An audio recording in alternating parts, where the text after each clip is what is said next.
नमस्कार विद्यार्थी मित्रांनो, स्वागत आहे तुमचं ज्ञानदीप अकॅडमीच्या या YouTube प्लॅटफॉर्मवर।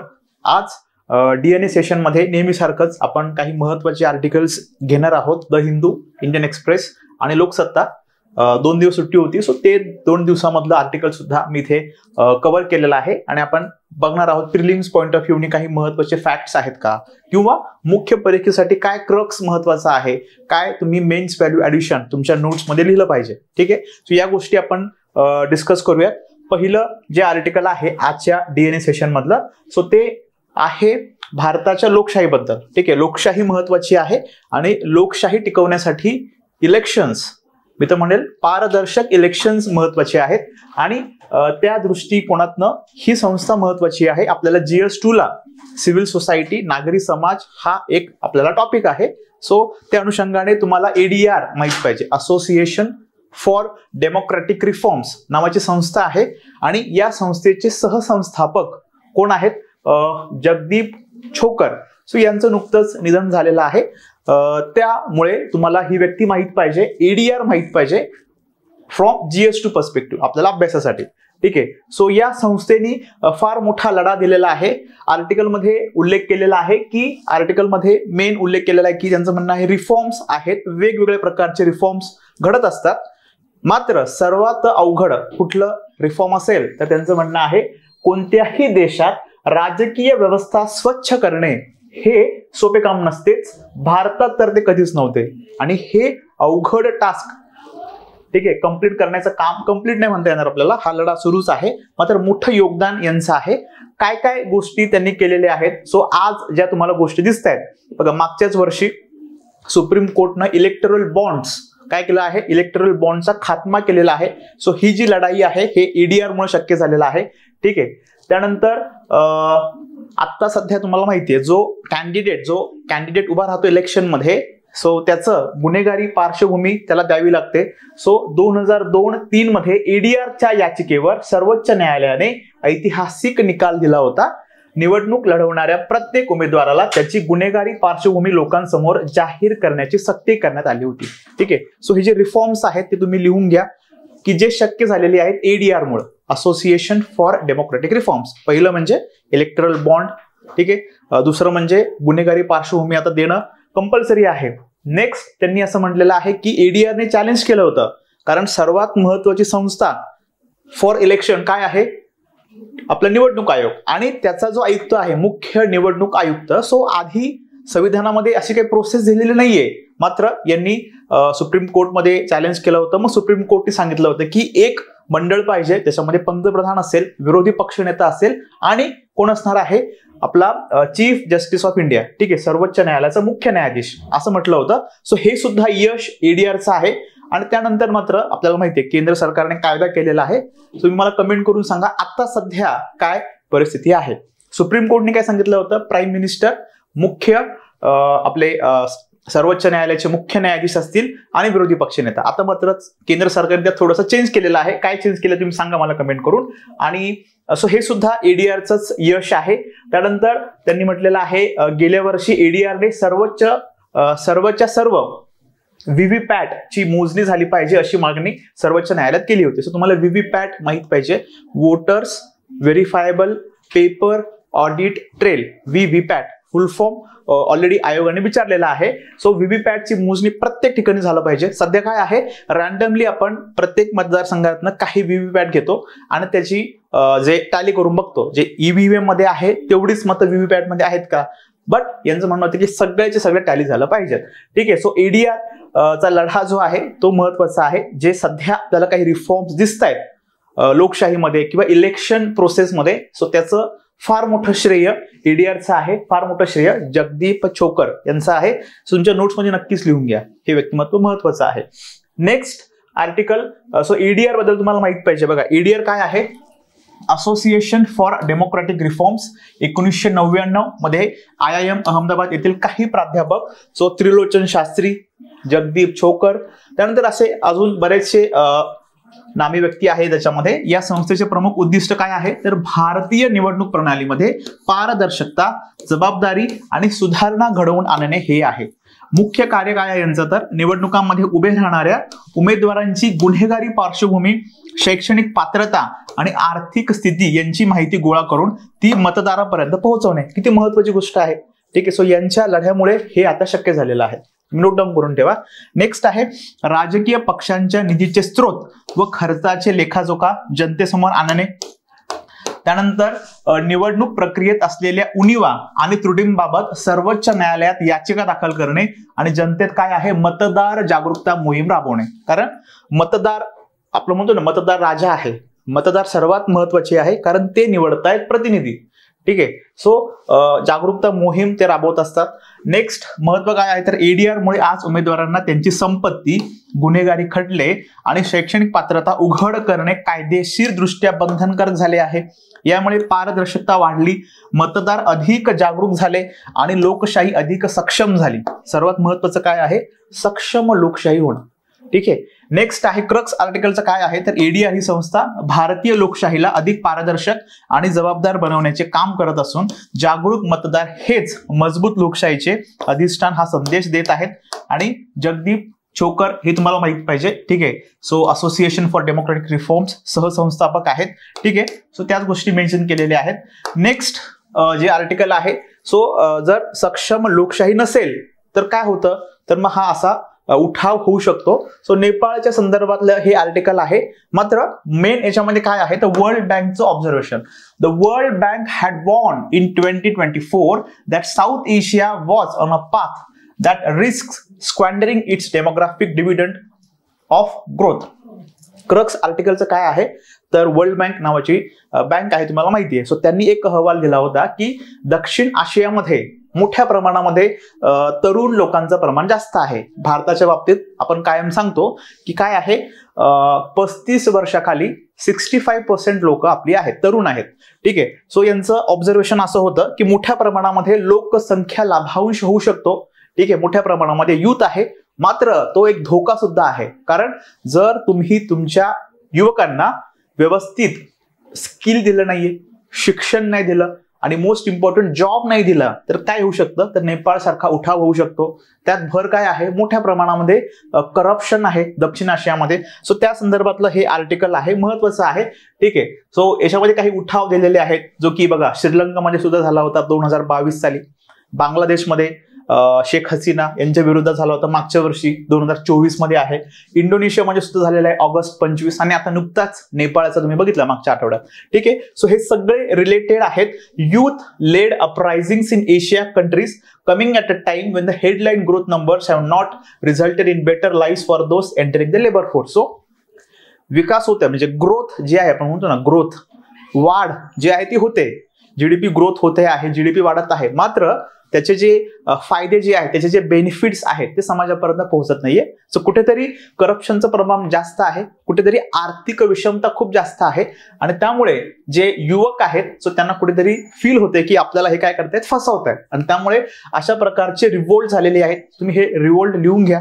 त्यानंतर प्रूफ म्हणून त्यांनी दिलेले आहेत की बाबा नेपाळ जो आहे आपल्याकडे एक इंडेक्स आहे ट्रान्सपरन्सी इंटरनॅशनल करप्शन रँकिंग्स आहे. म्हणजे ट्रान्सपरन्सी इंटरनॅशनल नावाची संस्था आहे. तर ते काय करते प्रत्येक देशाला रँक देते अकॉर्डिंग टू द करप्शन, किती करप्शन आहे. ठीक आहे. सो त्याच्यामध्ये त्यांचं म्हणणं आहे की नेपाळचा 107 रँक होता आउट ऑफ 180 कंट्रीज. ठीक आहे. सो सेम रँकिंग दिलेलं आहे बांगलादेश वगैरे वगैरे. सो रँकिंग अजिबात लिहू नका. मेन काय आहे की करप्शन सुद्धा खूप जास्त आहे, आर्थिक विषमता खूप जास्त आहे. ठीक आहे. सो ते मोठं कारण आहे उठाव होण्याचं. नेक्स्ट त्यांनी म्हटलेलं आहे the high levels of corruption and lack of political continuity have meant economic growth has not been inclusive. ठीक आहे. सो आर्थिक समावेशन झालेलं नाहीये. इन्क्लुझिव्ह ग्रोथ खूप महत्वाची आहे. आपण म्हणतो ना सबका साथ सबका विकास. ठीक आहे. सो ते महत्वाचं आहे. Economic growth has not been inclusive with the youth suffering in particular according to the United Nations World Population Prospect 2024 report.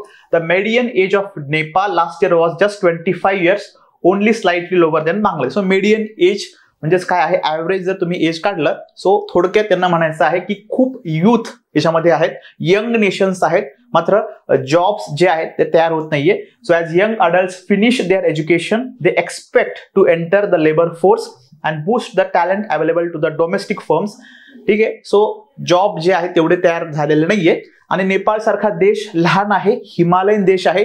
So मोठ्या प्रमाणात त्यांचं म्हणणं आहे की हा जो देश आहे रेमिटन्सेस की जे नेपाळी नागरिक बाहेर गेलेले आहेत जॉब निमित्ताने आणि ते पुन्हा घरी काही पैसे पाठवतात, त्याला आपण रेमिटन्सेस म्हणतो. सो त्यावर खूप जास्त अवलंबून आहे. ठीक आहे. सो ते त्यांनी म्हटलेलं आहे. त्यानंतर जॉबची जी जॉब जनरेशन आहे इन जनरल त्यांचं म्हणणं आहे कमी झालेलं आहे. त्यांनी एक उदाहरण दिलेलं आहे. The average car factory today employees only about 15% of the workforce it needed 25 years ago. 25 वर्षापैकी एखादी कार बनवणारी कंपनी असेल, सो त्याच्यामध्ये जर 100 लोक काम करत असतील, आज 25 वर्षांनी तिथे फक्त 15 लोक काम करत आहेत. का?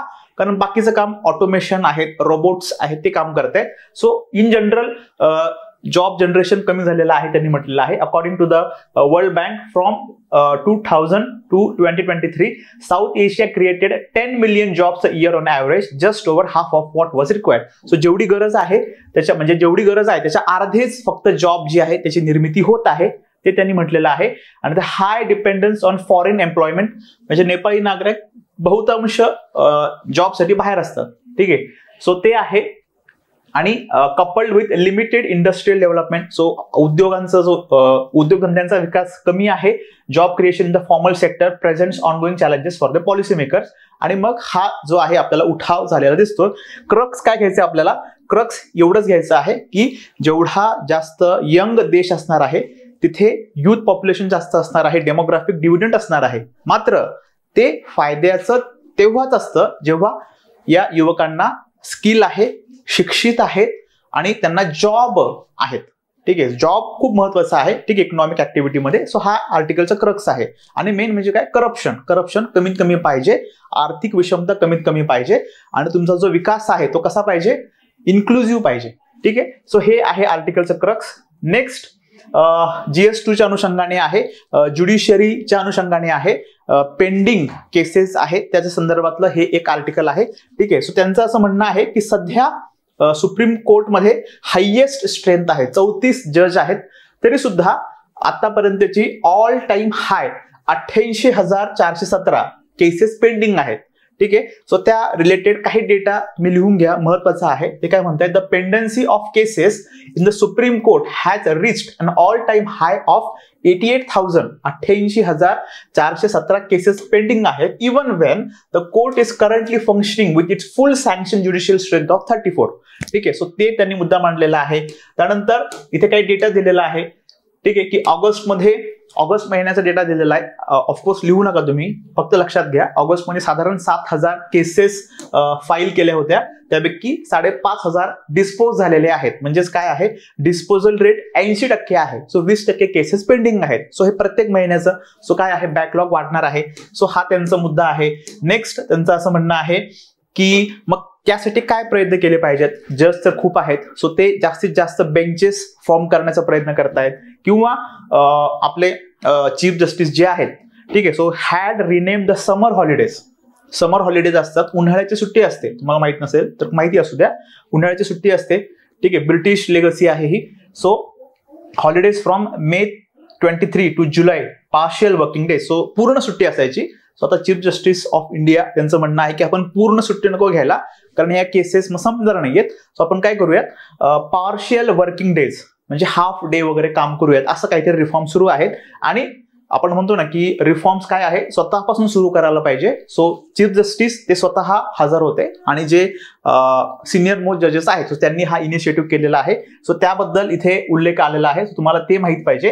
आणि the unceasing increase in backlog has become a perennial phenomenon since the pandemic years and specially since 2023. So हे सतत सुरू आहे ना. 20% केसेस ऑगस्टमध्येच पेंडिंग आहेत. सो तो बॅकलॉग वाढत चाललेला आहे. कोविडमुळे ऍक्च्युली खूप याचा जास्त इम्पॅक्ट झालेला आहे त्यांचं म्हणणं आहे. सो काय महत्वाचं आहे तुम्हाला? पेंडिंग केसेस एक डेटा तुम्ही लिहून घ्या. ठीक आहे. ऑगस्टचा तुम्ही एक्झाम्पल देऊ शकता, राईट.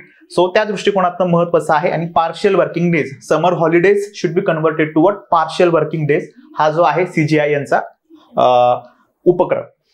नेक्स्ट आर्टिकल आहे a year since launch expanded ABPMJY for people aged over 70 years to be rolled out in Tamil Nadu. So ही केंद्र सरकारची स्कीम आहे आयुष्मान भारत. ठीक आहे. सो एक्सपांडेड, त्याला आपण एक्सपांड केलेलं आहे. ठीक आहे. सो ती स्कीम महत्वाची आहे. मात्र ही स्कीम तामिळनाडूमध्ये लागू नाहीये. सो त्या संदर्भातलं हे आर्टिकल आहे. स्कीम मात्र तुम्हाला माहित पाहिजे. त्या अनुषंगाने द रेशिओ काय आहे कॉन्ट्रीब्युशन 60:40 हे विचारतात. ठीक आहे. सो फंड सेंट्रल काय देतो 60 रुपये देईल, तर केंद्राने किती आपल्या राज्याने किती द्यायची आहे 40 रुपये. सो 60-40 याचा शेअर आहे. ठीक आहे. आणि तामिळनाडूमध्ये मात्र नाहीये. का नाहीये? So differences of opinion between the union and the state governments over the implementation of the scheme have not been resolved. ठीक आहे. काही इश्यू आहेत, तर आपण बघूयात या स्कीम अनुषंगाने काही महत्वाच्या गोष्टी. काय महत्वाचं आहे? ABPMJY. सो आयुष्मान भारत प्रधानमंत्री जन आरोग्य योजना, फुल फॉर्म माहित पाहिजे तुम्हाला. ही योजना कधी लॉन्च केली होती? 2018. वर्ष आयोग तुम्हाला पूर्व परीक्षेला विचारू शकतं. ठीक आहे. त्यानंतर जगातील सर्वात मोठी आरोग्य विमा योजना आहे. या योजनेत गरीब व दुर्बल घटकांना कॅशलेस आणि पेपरलेस उपचार सुविधा दिली जाते. विस्तारित आवृत्ती बघा, हे का महत्वाचं आहे? तर असं म्हणतात की भारतासारख्या विकसनशील देशामध्ये गरीब असणं फार वाईट आहे. त्यात तो गरीब जर आजारी असेल तर त्याहून जास्त वाईट आहे. कारण काय, आजार असला तर आपल्याकडे मोठ्या प्रमाणामध्ये प्रायव्हेट हॉस्पिटल्स आहे, प्रायव्हेट डॉक्टरकडे लोक जातात, सरकारी जातात. सो मोठ्या प्रमाणात खर्च होतो. ठीक आहे. सो तुम्ही जर BPLच्या आसपास कुठे असाल, जर तुम्ही आजारी पडला तर 100% तुम्ही काय असणार आहात? पॉवर्टी लाईन मध्ये खाली जाणार आहात. राईट. सो त्या अनुषंगाने सरकारने मनावर घेतलेला आहे आणि ही स्कीम लॉन्च केलेली आहे. यामध्ये तुम्हाला काय प्रश्न विचारू शकतात? सुरुवातीला ही योजना प्रामुख्याने गरीब आणि वंचित कुटुंबासाठी होती. आता मात्र काय आहे? विस्तारित झाली ना, एक्सपांडेड आहे ही. सो या आवृत्तीत अधिक असुरक्षित व संवेदनशील गटांचा समावेश करण्यात आलेला आहे. जसं की ज्येष्ठ नागरिक 70 प्लस ज्येष्ठ नागरिक असेल, सो त्यांना काय आहे इन्कमचं जे आहे क्रायटेरिया तो नाहीये. ज्येष्ठ नागरिक, अपंग व्यक्ती, स्थलांतरित मजूर व इतर दुर्बल गट, सो यांसाठी ही आहे. अधिकाधिक आरोग्य पॅकेजेस कॅन्सर, हृदयविकार, किडनी डायलिसिस समाविष्ट करण्यात आलेले आहेत. सो सगळे आजार सुद्धा वाढवलेले आहेत आणि जो रिच आहे लोकांचा तो सुद्धा वाढवलेला आहे. ठीक आहे. सो ही महत्वाची आहे. काय आहे बघा याच्यामध्ये? प्रतिवर्ष 5 लाख रुपयांपर्यंत विमा. सो हे हायलाइट करा, हे विचारलेलं आहे ऑलरेडी. 5 लाख रुपयांपर्यंत विमा कवच उपलब्ध आहे. देशातील सरकारी व खाजगी सुद्धा आहे बरं, सगळ्याच नाही खाजगी, मात्र जे अलॉटेड आहे त्याच्यामध्ये. सो इथे विचारलेलं आहे सरकारी व खाजगी. आयोग काय म्हणेल? फक्त सरकारी हॉस्पिटलमध्ये. असं आहे का? नाहीये. सरकारी पण आहेत, खाजगी पण आहेत. अशा 25,000 प्लस रुग्णालयांमध्ये ही सेवा आहे. सो याचं महत्व काय आहे? तर ग्रामीण व शहरी गरिबांना मोठ्या आजारांवर मोफत व दर्जेदार आरोग्य सेवा मिळते. ठीक आहे. हे महत्वाचं आहे. आरोग्य खर्चामुळे होणारी गरिबी व कर्जबाजारीपणा कमी होतो, कारण हे खूप मोठं कारण आहे. ठीक आहे, आजारी पडणं, गरिबीचं. राईट. तर ते महत्वाचं आहे. डिजिटल हेल्थ ID व तंत्रज्ञानाचा वापर करून पारदर्शकता आणि कार्यक्षमता वाढलेली आहे. हे सुद्धा याच्यामध्ये आहे. आभा कार्ड तुम्हाला माहित असेल. So digital health ID. त्यानंतर सो त्या अनुषंगानेच ही स्कीम महत्वाची आहे. तुम्ही ही काय आहे आपल्याला सामाजिक न्याय आहे GS2. सो त्या पर्स्पेक्टिव्हने तुम्ही ही स्कीम यूज करू शकता, किंवा आरोग्य या अनुषंगाने सुद्धा तुम्हाला हे आर्टिकल महत्वाचं आहे. नेक्स्ट जे आर्टिकल आहे bringing global education home. So माझी UGCचे चेअरमॅन आहेत हे. सो सगळं पॉझिटिव्ह दिलेलं आहे त्यांनी की कसं न्यू एज्युकेशन पॉलिसी जी आहे आपलं नवीन शैक्षणिक धोरण 2020चं, सो त्याच्यामध्ये काय केलेलं आहे की आपण फॉरेन युनिव्हर्सिटीला सुद्धा वेलकम केलेलं आहे.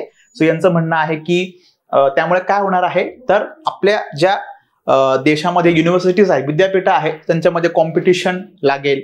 आपले सुद्धा जे विद्यार्थी आहेत जे बाहेर जात आहेत, सो बाहेर गेल्यामुळे काय खर्च खूप जास्त आहे. सो त्यांचा खर्च वाचणार आहे. ठीक आहे, कारण ते डायरेक्टली आता इथे फॉरेन युनिव्हर्सिटीमध्ये जाऊ शकतात. आणि आपल्या ज्या देशी विद्यापीठ आहेत ते सुद्धा काय असणार आहे, हेल्दी कॉम्पिटिशन असणार आहे. ठीक आहे. सो गुरुग्राम मध्ये आपण काय केलेलं आहे, एक साऊथहॅम्प्टन युनिव्हर्सिटी त्याचा त्यांनी उल्लेख केलेला आहे. ठीक आहे. सो त्या दृष्टिकोनातून आहे at its core new education policy calls for reimagining higher education to be globally competitive while remaining locally rooted. So हे सगळं पॉझिटिव्ह गोष्टी त्यांनी सांगितलेल्या आहेत. Families no longer have to stretch their finance or send their children half way across the world. म्हणजे दुसऱ्या गोलार्धामध्ये US मध्ये लोक जातात अभ्यास करायला, सो ते थोडंसं कमी होईल आता, असं त्यांचं म्हणणं आहे. Students will have exposure to diverse peer networks, industry partnerships and entrepreneurial ecosystem embedded within the country. So हे सगळं दिलेलं आहे. ग्लोबल एज्युकेशन भारतामध्ये आता सुरू झालेलं आहे. ठीक आहे. India's centuries old tradition of scholarship. So त्यांचं म्हणणं आहे की भारत सुद्धा काही कमी नाहीये. भारतात सुद्धा मोठ्या प्रमाणामध्ये युनिव्हर्सिटीज आहेत, आयसर, IITs आहेत, IIMs आहेत, याचा उल्लेख यांनी केलेला आहे. ठीक आहे. आणि मोठ्या प्रमाणामध्ये कोलॅबोरेशन होईल, फॉरेन युनिव्हर्सिटीमध्ये त्या टायअप करतील आणि मग टेक्नॉलॉजी. ठीक आहे. Cutting edge programme, our universities must innovate, reflect and reenergise. So त्या अनुषंगाने हे आर्टिकल थोडंसं ग्लोबल एज्युकेशनच्या अनुषंगाने महत्वाचं आहे. ठीक आहे. एवढंच आहे, फार घेण्यासारखं नाही आर्टिकल मधनं. नेक्स्ट पुढचं जे आर्टिकल आहे that is related to plastic pollution. So GS3 ला आपल्याला पर्यावरण आहे. ठीक आहे. सो काय म्हटलंय, how serious is the global plastic pollution crisis. ठीक आहे. सो काही फॅक्ट्स तुम्ही लिहून घ्या. काही फॅक्ट्स जे आहेत या आर्टिकलमध्ये महत्वाचे आहेत. काय म्हटलंय बघा त्यांनी, तर जागतिक पातळीवर वाढणारे प्लास्टिक प्रदूषण हे गंभीर पर्यावरणीय संकट आहेत. ठीक आहे. याचा परिणाम परिसंस्था, शाश्वत विकास आणि मानवी आरोग्यावर होत असून त्याचे सामाजिक आर्थिक परिणामही मोठे आहेत. बघा, प्लास्टिकचा परिणाम कशावर होतोय, आरोग्यावर होतोय. प्लास्टिकचा परिणाम जी आपली इकोसिस्टम आहे, परिसंस्था आहे, त्याच्यावर होतोय. आणि कशावर होतोय, सस्टेनेबल डेव्हलपमेंट, त्याच्यावर सुद्धा याचा परिणाम होत आहे. सो OECDच्या अहवालानुसार 2000 ते 2019 दरम्यान प्लास्टिक उत्पादन दुप्पट झालेले आहे. सो हा डेटा महत्वाचा आहे. ठीक आहे. 2000 ते 19 फक्त 20 वर्षामध्ये दुप्पट आपण प्लास्टिक वापरायला लागलेलो आहोत. यातील 40% एकदाच वापरले जाणार असून फक्त 9% आहेत पुनर्वापरित केले जाते. सो सिंगल यूज प्लास्टिक आहेत 40% आहे. सो हे फार महत्वाचा डेटा आहे. त्यानंतर अंदाजानुसार 2060 पर्यंत प्लास्टिक कचरा जवळपास तिप्पट होऊन 1.2 अब्ज टनांपर्यंत पोहोचेल. सो हे सुद्धा आहे. नेक्स्ट ते असं नोट करते, आर्टिकलमध्ये नोट केलेलं आहे की प्लास्टिक काय आहे, बायोडिग्रेडेबल आहे का, नाहीये. जसं आपण केळीचं साल टाकून देतो मातीमध्ये, त्याचं 3-4 दिवसांमध्ये पूर्ण विघटन होऊन जातं. तसं हे जे आहे हे पेरेनियल राहणारच आहे प्लास्टिक. ठीक आहे. मोठं असेल, त्याचं जैव विघटनशील नसल्याने ते सूक्ष्म व नॅनो स्वरूपात, म्हणजे मोठं प्लास्टिकचं मायक्रोप्लास्टिकचं नॅनो प्लास्टिक होणार आहे, मात्र ते राहणार आहे. ठीक आहे. पृथ्वीवर तसंच राहणार आहे, तुटून संपूर्ण ग्रहावर पसरते आणि प्रदूषण वाढवते. सो त्यांचं म्हणणं आहे की माउंट एव्हरेस्ट हायएस्ट पॉइंट, तिथून ते अगदी Mariana trench deepest point, so सगळ्या रेंजमध्ये प्लास्टिक आढळलेलं आहे. ठीक आहे. सो हे काय आहे, हानिकारक आहे. नेक्स्ट, दरवर्षी 11 दशलक्ष टन प्लास्टिक समुद्रात जाते. सो याचा त्यांनी एक डेटा दिलेला आहे की बघा, हा लिहून घ्या. 2050 पर्यंत त्यांचं म्हणणं आहे समुद्रात माशांपेक्षा जास्त प्लास्टिक असण्याची शक्यता आहे. सो हा डेटा तुम्ही लिहू शकता. प्रदूषणाच्या अनुषंगाने तुम्हाला एखादं उत्तर लिहायचं असेल, प्लास्टिक पोल्युशन मेन्शन करा. आणि हे जे ऑब्झर्वेशन आहे कोणाचं आहे, हे OECDचं. काय, 2050 पर्यंत समुद्रामध्ये मासे जेवढे आहेत त्याच्यापेक्षा जास्त प्लास्टिक असणार आहे. ठीक आहे. सो हे हानिकारक आहे ग्रहासाठी आणि एकंदर आपल्यासाठी. सो हे प्रदूषण पर्यावरण, जैव विविधता आणि मानवी आरोग्यास गंभीर धोका आहे. ठीक आहे. प्लास्टिकमुळे हरितगृह वायू उत्सर्जन, सो जे ग्रीन हाऊस गॅसेस आपण बघतो, सो त्याच्यामध्ये सुद्धा हे कॉन्ट्रीब्युट करतात. कारण प्लास्टिक जनरेट करण्यासाठी ऊर्जा लागते आणि जिथे ऊर्जा लागते तिथे काय होणार आहे, हरितगृह वायूंचं उत्सर्जन होणार आहे. सो 3.4% तिथे सुद्धा ग्लोबल वॉर्मिंगच्या अनुषंगाने तुम्ही हे लिंक करू शकता. ठीक आहे. सो हे प्लास्टिक पोल्युशनच्या संदर्भातलं आर्टिकल महत्वाचं आहे, महत्वाचा डेटा दिलेला आहे. त्यानंतर मग काय आपण उपाययोजना केल्या पाहिजे, तर बघा त्यांचं म्हणणं आहे की 2022 मधील युनायटेड नेशन पर्यावरण महासभेत सर्व 193 राष्ट्रांनी कायदेशीर बंधनकारक आंतरराष्ट्रीय करार करण्यास सहमती केलेली आहे. UNEP United Nation Environment Programme चा उद्देश पुढील काय आहे, 20 वर्षामध्ये प्लास्टिक कचरा 80% कमी करायचा आहे. त्यानंतर पुनर्वापर क्षमता वाढवणे, टिकाऊ उत्पादन रचना आहे, पर्यावरणपूरक पर्याय, कचरा व्यवस्थापन आणि लोक जागृती आवश्यक आहे. म्हणजे लोकांनीच ऍक्च्युअली प्लास्टिकला नो म्हटलं पाहिजे. ठीक आहे. भाजी आणताना कापडी पिशवी घेऊन जा, बेसिक आहे. ठीक आहे. सो हे महत्वाचे उपाययोजना त्या आर्टिकलमध्ये मेन्शन केलेले आहेत. सरकारने प्लास्टिक उत्पादनावर कडक कायदेशीर नियम, असं आपल्याकडे प्लास्टिक बॅन आहे मात्र सगळीकडे दिसतंय. ठीक आहे. सो इम्प्लिमेंटेशन सुद्धा फार महत्वाचं आहे. ठीक आहे. हे होतं अबाउट प्लास्टिक पोल्युशन. नेक्स्ट तुम्हाला आर्टिकल आहे, PM inaugurates India's first bamboo based ethanol plant. बघा, परत इथेनॉल आलेला आहे. मागच्याच आर्टिकलमध्ये आपण इथेनॉल संदर्भातलंच आर्टिकल पाहिलं होतं, आयसोब्युटेनॉल. सो हे आहे इथेनॉल. इथे इथेनॉल कशापासून बनवायचं आहे, तर बांबू. ठीक आहे, बांबू बेस्ड आहे. आपल्याला माहिती आहे की आपला जो ईशान्य भारत आहे मोठ्या प्रमाणामध्ये जंगल आहे, ह्युमिड वेदर आहे, पावसाचं प्रमाण जास्त आहे, सो बांबूचं उत्पादन जास्त आहे आणि त्या बांबूचा वापर करून आपण काय करणार आहोत, इथेनॉल, आणि इथेनॉल आपण पेट्रोलमध्ये मिक्स करणार आहोत. ठीक आहे, सो त्या रिलेटेड हे आर्टिकल आहे. सो तुम्हाला हे प्रिलिमच्या अनुषंगाने जास्त महत्वाचं आहे. काय विचारले, नुमालीगड नावाची रिफायनरी आहे. ठीक आहे, तेल शुद्धीकरण प्रकल्प, नाव काय आहे, नुमालीगड. कुठे आहे, आसाममध्ये. लिहून घ्या माहित नसेल तर. So Numaligarh refinery, the project will be establish near the 5000 crore bioethanol plant, a zero waste facility described as the world's first, जगातील सर्वात पहिली आहे to produce ethanol from green bamboo. So हे महत्वाचं आहे, जगामध्ये पहिल्यांदाच आपण बांबूपासून इथेनॉल करत आहोत. सो त्या अनुषंगाने फक्त नुमालीगड नाव तुम्हाला माहित पाहिजे, आणि बाकी साऱ्या गोष्टी इथेनॉल बद्दल आपण ऑलरेडी पाहिलेले आहेत, त्याचे फायदे तोटे, चर्चा सध्या चालेल, कॉन्ट्रोवर्सी सुरू आहे, ऑलरेडी आपण पाहिलेलं आहे. ठीक आहे, नेक्स्ट आर्टिकल आहे तुम्हाला अन्न सुरक्षा, ठीक आहे, फूड सिक्युरिटी किंवा न्यूट्रिशनल सिक्युरिटी. सो त्या संदर्भातला आर्टिकल आहे.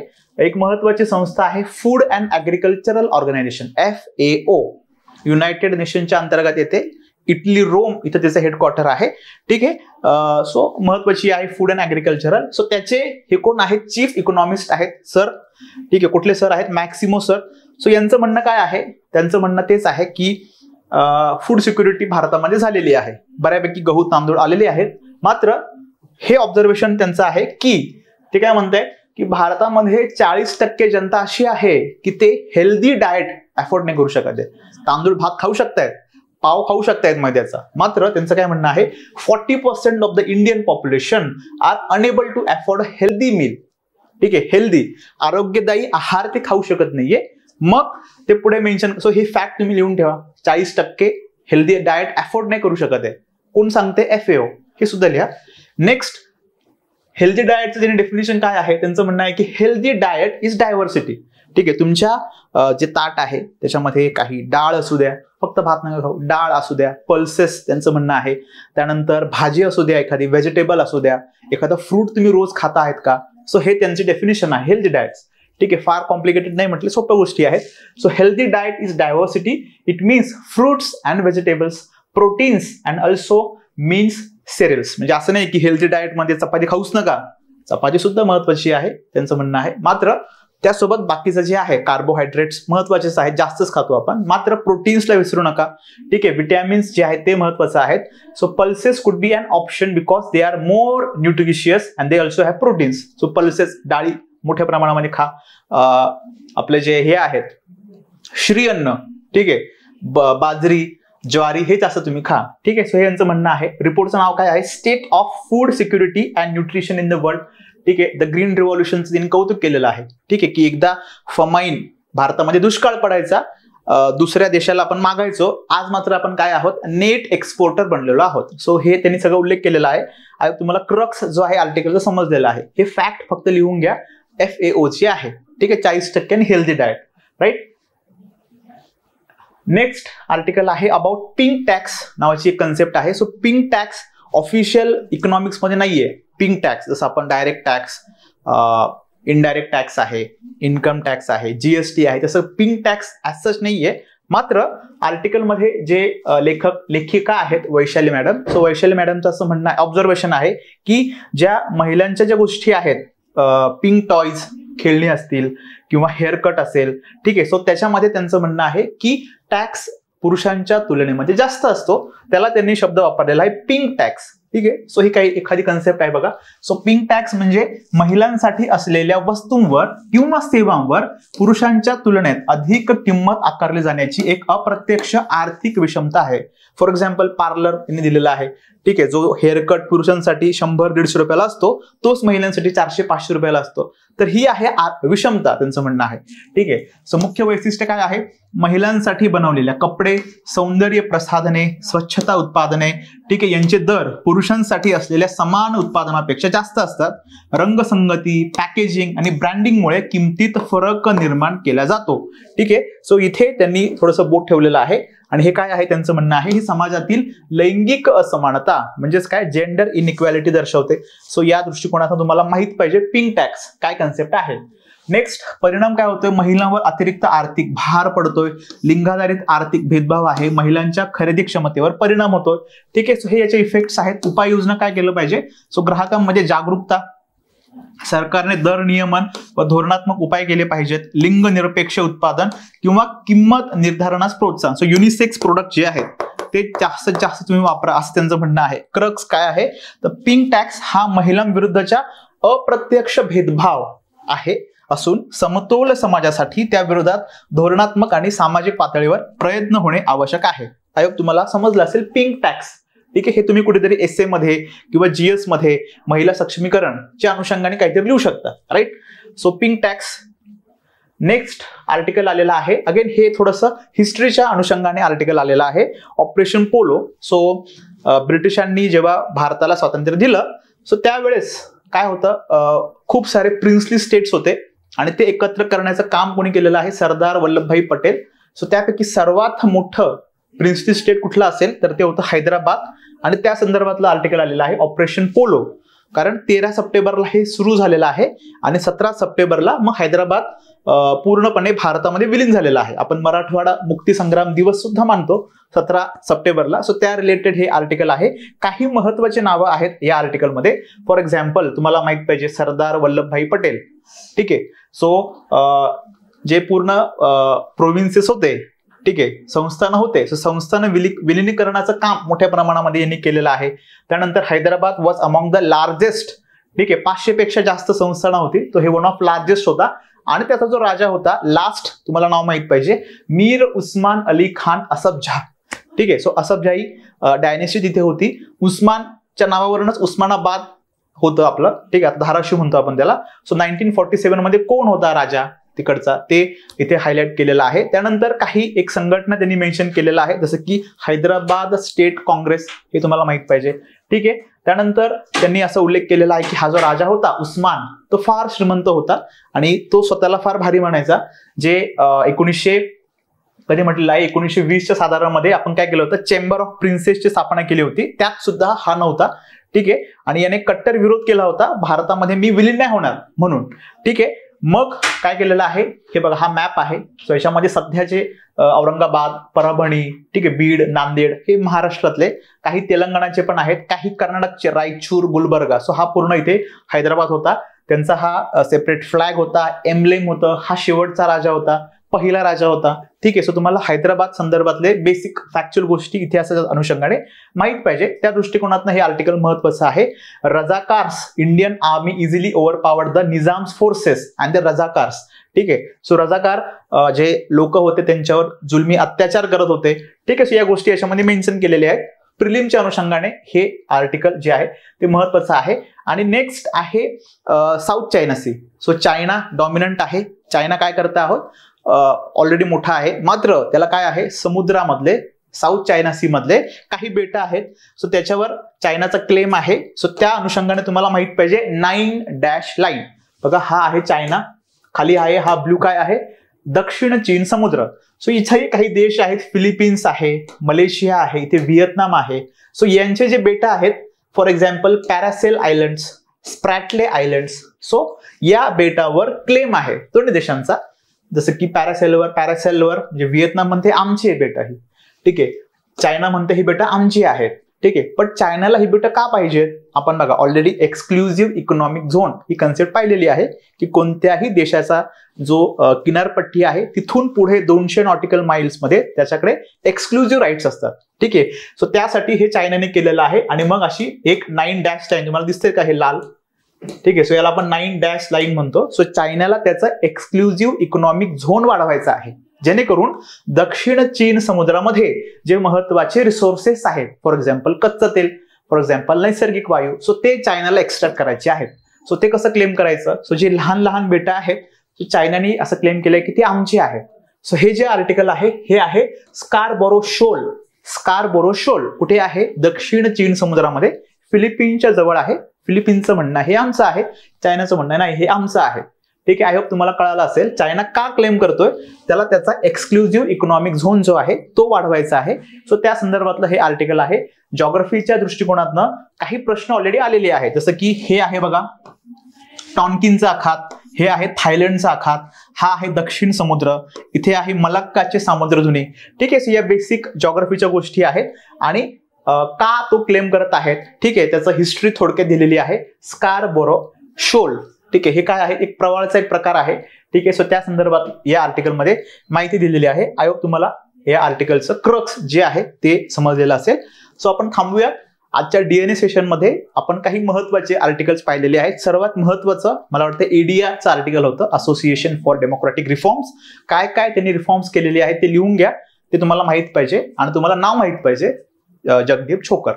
नेक्स्ट आपण आर्टिकल पाहिलेलं आहे अबाउट ग्लोबल एज्युकेशन. त्यानंतर हे साऊथ चायना सी मध्ये ऑलरेडी साऊथ चायना सीवर प्रश्न बरेचसे येऊन गेलेले आहेत. नेक्स्ट आपण त्याच्या अगोदर बोललेलो होतो प्लास्टिक पोल्युशन. सो ते सुद्धा आर्टिकल महत्वाचं आहे. काही इम्पॉर्टंट फॅक्ट्स तुम्ही नक्कीच त्याच्यामध्ये लिहिलेले असतील. त्यानंतर आपण नेपाळचा उठाव का झालेला आहे, करप्शन आहे, आर्थिक विषमता आहे आणि अनएम्प्लॉयमेंट खूप जास्त आहे, ठीक आहे, तरुणांची. सो त्या अनुषंगाने काही महत्वाचे आर्टिकल डिस्कस केलेले आहेत. सो आपण थांबूयात, भेटूयात नेक्स्ट सेशनमध्ये. थँक्यू.